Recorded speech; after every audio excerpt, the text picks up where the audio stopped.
ஒரு காட்டு அதிகாரி இருந்தார். அவருக்கு அழகான ஒரு மகள் இருந்தாள். ஒரு நாள் பட்டாம்பூச்சியை துரத்தி கொண்டே அந்த பெண் காட்டிற்குச் சென்றாள்.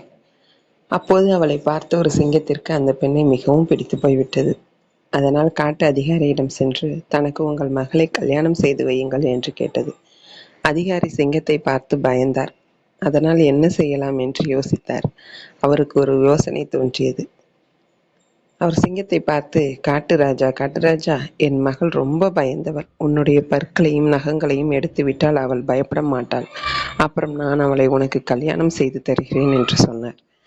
அந்த பெண் மீது கொண்ட பிரியத்தால் சிங்கம் அதற்கு சம்மதித்தது. காட்டு அதிகாரி முதலில் அதன் பற்களை பிடுங்கினார். அதன் பின் நகங்களை வெட்டினார். பற்களையும் நகங்களையும் இழந்த சிங்கம் பலம் எல்லாவற்றையும் இழந்து ஆட்டுக்குட்டி போல் இருந்தது. உடனே காட்டு அதிகாரி ஒரு தடியை எடுத்து சிங்கத்தை பலமாக அடித்து விரட்டினார். நடக்காத ஒரு விஷயத்திற்கு ஆசைப்பட்டால் நஷ்டம் நமக்குத்தான் என்று புரிந்து கொண்டு தப்பித்தோம் பிழைத்தோம் என்று சிங்கம் ஓடியே போய்விட்டது. அளவுக்கு மீறினால் அமிர்தமும் நஞ்சு. நன்றி. மீண்டும் சந்திப்போம்.